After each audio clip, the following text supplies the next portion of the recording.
Alright guys, so moment of truth here. Welcome to the video. We're gonna fire this thing up. I may have tried. I smoked myself out on the first hit. I'm still waiting for this coolant cap. But we're gonna fire this thing up. You can hear it, it's really loud. It doesn't have but maybe 6 inches of exhaust on it off the turbo. Yeah. So, let's give it a shot.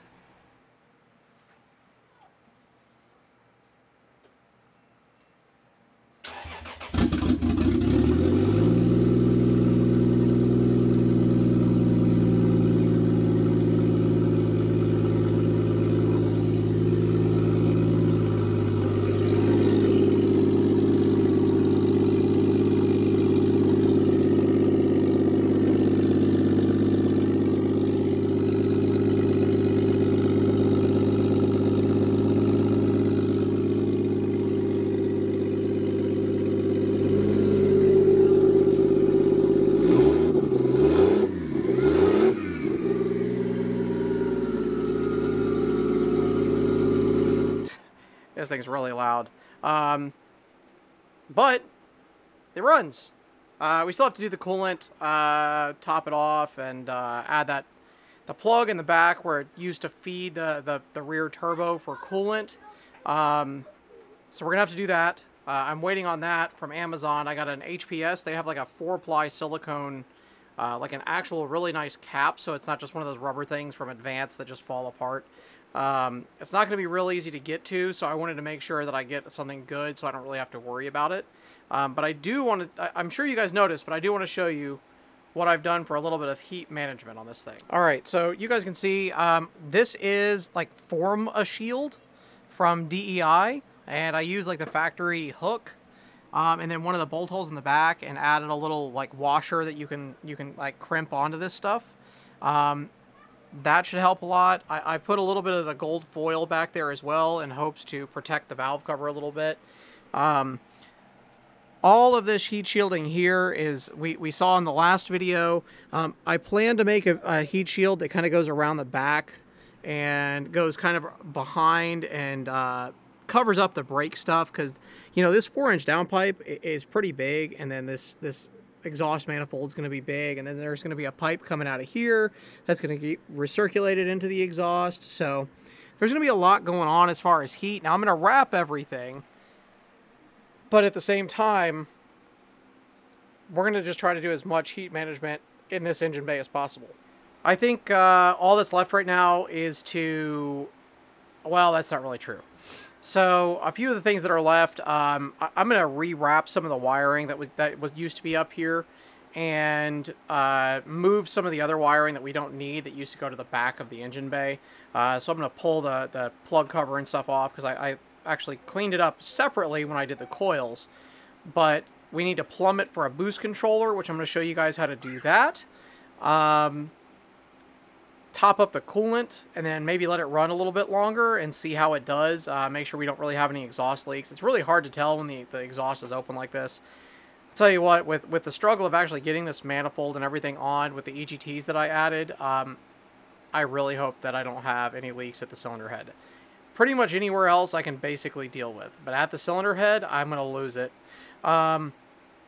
I'm pretty happy that there, as far as I can tell, there aren't any like oil leaks, so that's really nice. Still a lot to do. Still have to do the intercooler and everything like that. That's going to be a separate video altogether, but I'm excited. Once this coolant cap comes from Amazon, we'll fire this thing up, let it run. Maybe give it a few more revs once it's got a little temperature in it, so that we're not just, you know, cold revving this thing. But yeah, we're making some progress now. All right, got what we need. This is an HPS silicone block off, so it's kind of like what you would get from Advance, but like much nicer. So get this put on, fill this thing up with coolant. All right, now you guys can see why you really don't want to have to get down in there, because it's down in there and it would make a huge mess. It's super low on the engine, so it would, when those rupture, they make water come out a lot of water. So I guess it's time to try to fill this thing up.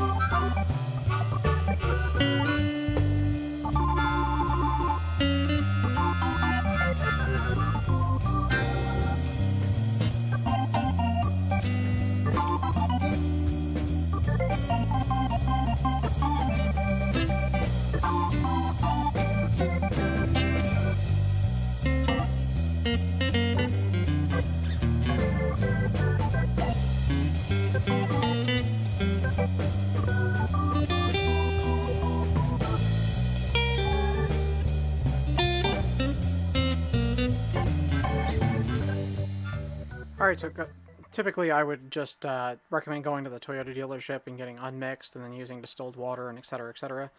However, I came across this pre-mixed Valvoline stuff, and for the price, really, it wasn't that much more for 2 gallons, and it was right, you know, at the auto parts store.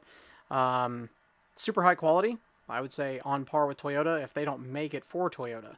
So if you didn't know, Valvoline is in Lexington, Kentucky. Toyota USA is in Georgetown, Kentucky. So my bet, I don't really bet, but I would guess that Valvoline is actually doing the coolant for Toyota. So I trust this pre-mixed stuff from Valvoline, and it's easy to get. So sometimes convenience is nice. Alright, so the plan is I got some coolant in it. I'm going to let it run for a little bit, hopefully get some heat. That way I can kind of button that up, put the cap on it, and then check for leaks after it sits tonight. And check back in on it tomorrow, or when I've got a little bit more time, probably tomorrow.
Quick little tip, get one of these guys off, squeeze your upper hose. Obviously I'm wearing a glove here because this thing's been running.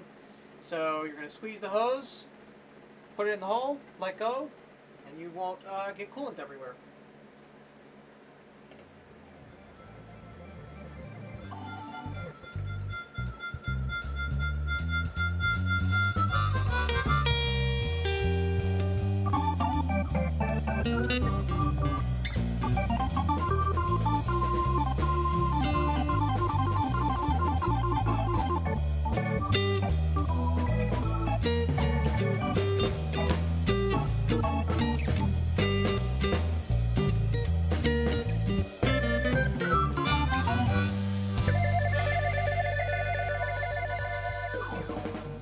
Alright, so now that the coolant is all bled and everything like that, you can see we are full because our sight glass has coolant in it. So this thing's going to actually pull coolant back into the radiator and into the swirl pot. So I teed this down here, right? So again, both caps, when you shut it off, coolant expands and contracts and it will draw from both so everything stays nice and full. Got to do a boost controller. That's not today. Got to wire up the thermocouples. Also not today. That one's going to be really easy, though, because that just goes over to the wideband to do the CAN. All CAN. You don't have to do a bunch of different signals.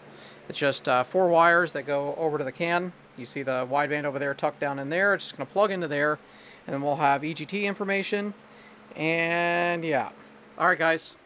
So, it runs again. That's great. It's really loud. We need to do the exhaust. I need to get the bumper off. I need to do the intercooler. What else do I have to do? Intake. The intake is going to be sick. You guys are going to be stoked on that. These are all videos that are probably going to be separate from each other that are going to be coming up very, very soon. Then, it's dyno time. We're taking control of the transmission. And I'm going to talk to you guys a little bit about the ECU situation because it's obviously still on a Haltech. But it's on a Nexus. But what Nexus? So it's been a bit of a ride.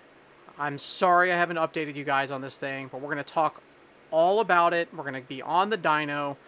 We got to finish the exhaust. We got to do all the things still. I mean, just because it's running does not mean it's done, and it's far from it. Now, we have to get it where I can drive it to the shop to finish things because I've been working at my house. But we're pretty close. I'll see you guys soon. Bye.